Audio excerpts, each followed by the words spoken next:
Faz quanto tempo que você está na direção aqui da rádio?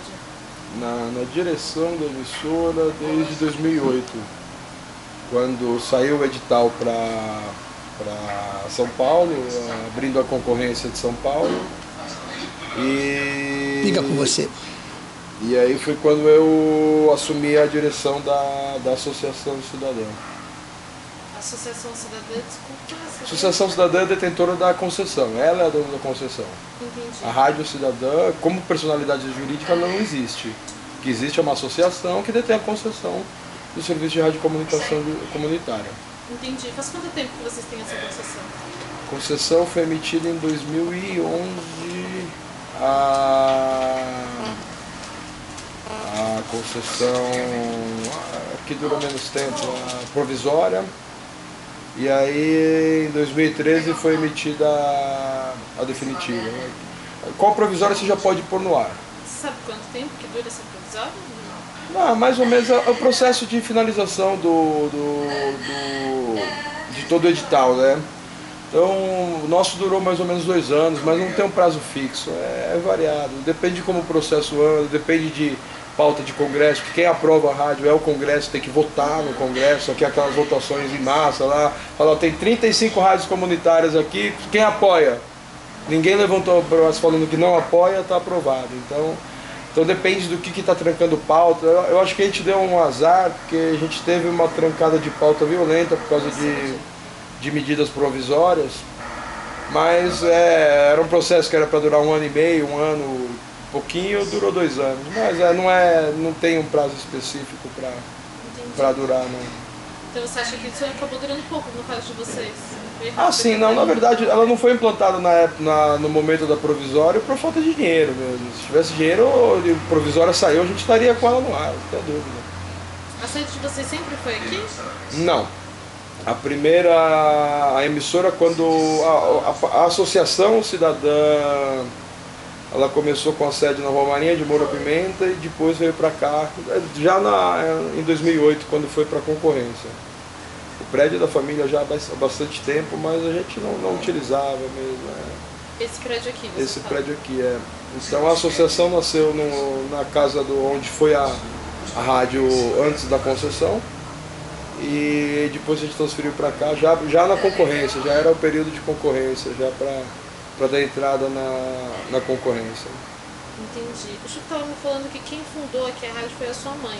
Isso, Luci Martins. Fundou a rádio em 94. Em 94 começou os experimentos, né, para se montar a Rádio Cidadã. Ela foi efetivada em 95. Mais ou menos em julho, quando começaram a ter programas efetivamente. E aí, em 98, ela registrou a associação de direito mesmo, né? Registrou o estatuto no cartório para efetivar a associação. Os objetivos daquela associação são bem diferentes de hoje, porque hoje a gente segue uma norma do Ministério das Comunicações. Ela é bem específica a que tipo de associação pode se concorrer a rádio comunitária. Então, como a Associação Cidadã era algo mais abrangente, a gente teve que restringir conforme o Ministério solicitou para você poder entrar na concorrência. Entendi, Júlio. Ela nasceu a partir de que ideia? A partir da associação? Não. Eu e meu irmão conheceu uma pessoa chamada Chico Lobo. E eles conversando, criaram uma amizade e resolveram criar uma rádio e me chamaram. E eu também, na mesma ideia, falei, bora, vamos fazer esse negócio de rádio, gostei dessa ideia. E minha mãe vendo que a gente estava se movimentando, questionou o que a gente estava fazendo, e uma hora a gente acabou falando. Né? E ela falou, não, vocês estão loucos, isso não é contra a lei. E ela viu que a gente não desistia, ao invés de arrancar a gente da porrada, ela roubou a ideia.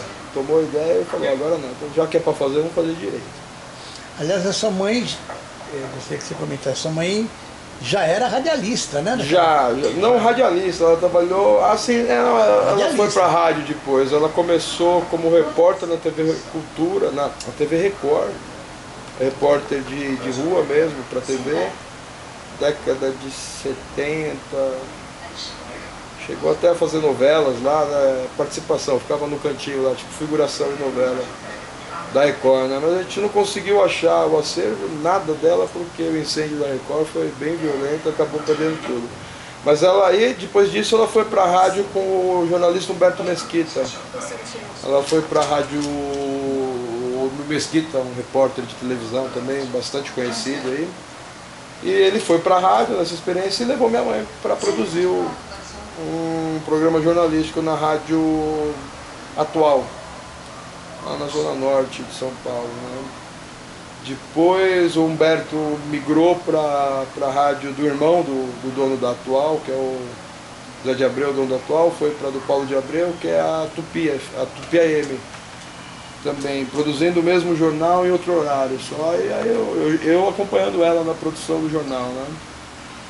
Então ela a gente vínhamos de rádio já, né? Ela veio de TV e rádio e eu vinha de rádio com ela, nessa brincadeira aí. Qual que é a sua formação?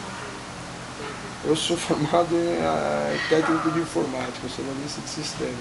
Você trabalha com isso? Trabalho com isso. Em 98, quando a rádio fechou em 97, eu estava fazendo jornalismo. Cheguei a fazer uns 3 anos de jornalismo, eu parei com o jornalismo e só fui trabalhar, na verdade, né? Eu já tinha técnico de informática no colegial técnico, fui trabalhar, o mercado de informática é muito grande, né? Então é até sacanagem você comparar uma profissão com o mercado de TI, onde um cara que está começando ganha muito dinheiro. Então é difícil você ir para uma profissão tendo ela como profissão também, porque os valores são muito distantes da realidade do país, mas é uma coisa que precisa, sem informática não faz nada. O mercado não existe de informática no Brasil, falta profissional demais, então é difícil alguém de informática conseguir trabalhar na área que gosta, é complicado isso. Como que você O mercado divide não seu deixa. tempo? Eu consegui arrumar um emprego que me deixa trabalhar aqui, na rádio, senão era complicado. O tempo fica muito curto, né? Então você tem expediente normal para trabalhar, então de manhã cedo, acordava cedo, arrumava o que tinha que arrumar na rádio, chegava correndo do trabalho para fazer de noite e dar uma força no que precisasse fazer, né? Então e toda a parte de transmissão, toda a parte de tecnologia acaba ficando na mão de quem conhece a tecnologia. Então é bem desgastante, não é uma coisa fácil, não, mas é legal. Então o desgaste acaba compensando, né? Não é tão Quantas pessoas pequeno tocam assim. a rádio aqui com você no dia a dia? Administrativamente são 8 pessoas, né? Os 5 conselheiros e os 3 diretores. Mas com colaboradores, com programas, deve beirar umas 70 pessoas, 75 pessoas. Ou talvez um pouco mais, um pouco menos, mas não deve fugir muito disso, não. Hoje na grade a gente tem 35 programas efetivos.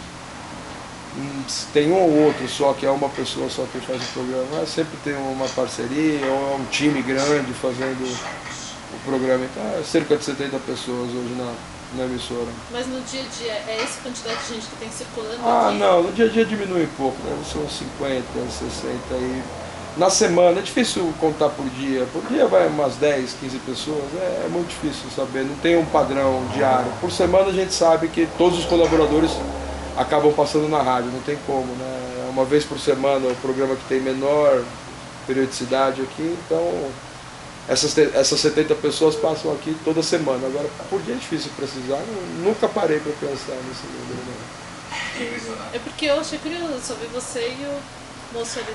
Sim, mas já teve o jornal, já passou o Luiz que apresentou o jornal, a gente tem muita colaboração remota também, hoje a internet permite isso, então o editor do jornal, que é o Lázaro, que era um dos jornalistas responsáveis pelo Metrópolis, quando o Taz apresentava ainda, ele faz da casa dele.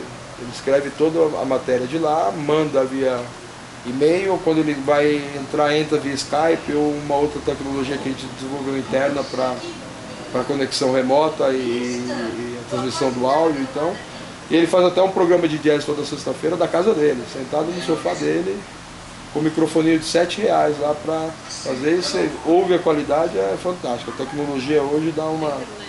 uma gama de coisas para a gente fazer com um nível de qualidade extremamente profissional num custo muito barato, custo muito baixo. Então, uma emissora, pensa numa empresa com 70 funcionários, custar R$2.000, R$3.000 por mês é bem difícil isso acontecer, né? Você acha que é baseado nisso que a rádio hoje progride e vai para frente, nessa facilidade que a tecnologia... Ah, sim, ela ajuda bastante, mas não é. A qualidade da programação aqui que acaba acontecendo, e é natural, eu não sei o que acontece, não sei o que sorte é essa que a cidade tem, que atrai só boas pessoas para fazer programa e a grande maioria inexperiente, nunca tinha feito programa de rádio na vida. Mas a gente dá sorte, não sei o que acontece, porque a gente tem uma qualidade de programação muito grande para a quantidade de profissionais da área trabalhando efetivamente.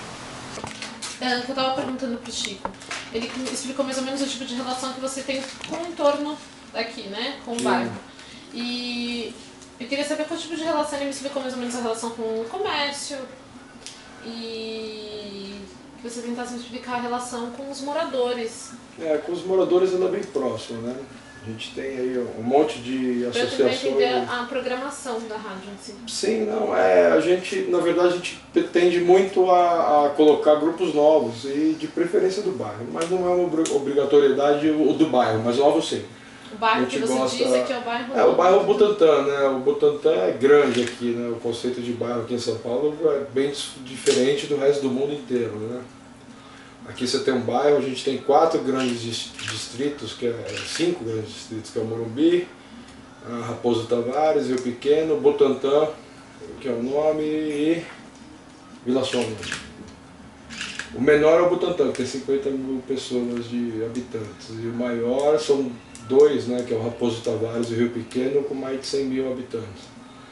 Então são números muito expressivos aí para você deixar de lado. Então o bairro do Butantã é muito grande, mas se você pegar bairro em cidade do interior tem 1.000 pessoas, e aqui a gente tem 500 mil, então é uma diferença bastante gritante, né? E se considerar o Jaguaré, que é muito próximo da gente, foi mudado de certa forma recentemente para outra subprefeitura que é a da Lapa, a gente está falando de 650 mil habitantes, então é um número que estaria aí entre as 10 maiores cidades do estado de São Paulo. Então é complicado você falar, a gente vive numa capital, tem capital que não tem a população que a gente tem aqui em São Paulo, o que a gente tem no Butantã. Florianópolis tem 300 e poucos mil habitantes, a gente está falando aí do número de 586 segundo o censo de 2010. Já tem bastante tempo, então é um número bem expressivo, bem expressivo de população. Então a gente duvida que a gente consiga ter representado aqui uns 40% da população. Mas tem um número interessante aqui, a gente tem pelo menos cada distrito tem um representante aqui na emissora. Então começa a ficar mais próximo. Mas com a população a gente tem bastante entrada aqui, então é uma facilidade. O pessoal gosta, se identifica com a rádio, né? Entendi. Quando você fala assim, que você vocês têm o hábito de colocar bandas da região? Sim, sim. Mas a programação de vocês não é só musical também? Não. Tem bastante jornalismo, né? Tanto na parte informativa, que é a questão dos programas que são os líderes comunitários do bairro que fazem aqui nos sábados de manhã. Tem programa musical, na verdade, eu acho que é o que menos tem. É a parte da noite da emissora que é bem voltada à música, né? A parte da manhã é toda voltada para a informação, segunda a domingo. Então a gente considera isso, a gente não considerar a madrugada como programação, 1/3 da programação é voltada à informação, de alguma forma. Seja jornalística ou seja por informação mesmo, para facilitar a vida do dia a dia do pessoal do bairro aqui. Entendi. Essas informações você descobre que vocês pegam com os informantes de cada distrito? Também. Eles trazem, na verdade, as questões pra gente, né? Eles quem trazem as questões, então a gente só põe no ar, a gente só cria a discussão. Entendi. Só isso. Então não é que a gente vai atrás, a gente não tem equipe. Apesar de ter 70 colaboradores, quem produz jornalismo mesmo são 3 pessoas. Entendi. 2 locutores só leem e 2 produzem. E um é jornalista só, então já começa a pensar.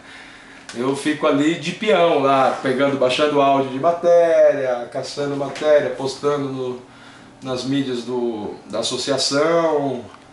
Então eu fico mais como um contra-regra aí de luxo de TI para baixar do que como um produtor do jornal efetivamente, né? É bem diferente. Entendi. E agora, quem tá cuidando da programação, quando a programação tá rolando assim? A gente tem um conselho comunitário composto por 5 pessoas. Eles são os responsáveis por fiscalizar a programação. Isso também eles podem fazer de outro lugar que não... Sim, basta ouvir, né? Não precisa estar aqui. A rádio tem essa vantagem, a gente não precisa de imagem, basta estar ouvindo e ouvir, você pode ouvir. Hoje, com o celular, automação, com a internet, em qualquer lugar, né? Entendi. Então, e quando não tem ninguém fazendo o programa, tem um computador que faz. Como se parece que tem um operador aqui. É bem diferente. A automação também, e tudo com software grátis. Então você podia mostrar pra gente, claro, mais ou menos? Esse é um dos mais famosos aí, ó, chamado Zara Rádio. Um programa espanhol que é liberado pro uso. Então é bem interessante, eu consigo programar todas as inserções que tem aqui, ele põe a vinheta da rádio cada vez que toca uma música, então é bem completinho, faz tudo que um operador teria que fazer sozinho, sem ninguém operar aqui. A rádio, um bom exemplo disso é a madrugada, não tem ninguém aqui, foi completamente sozinho aí. Bom, é isso, Júlio. Eu posso te mandar um e-mail? Claro, por favor. Fala pra mim. Então é julio.fretes